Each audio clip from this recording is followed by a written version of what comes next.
ko. Kawawa naman siya. Nahulog siya. Nahulog. Nahulog. Oh. My gosh. Iniwan ng nanay. Parang kawawa naman sila. Itong puno ng avocado. Ibalik natin kasi kawawa siya. Ayan. Kailangan hindi nahulog.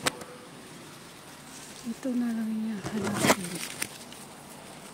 Oh my gosh. Kawawa naman. Saan natin pwede mahulog. Ilagay natin dito siya.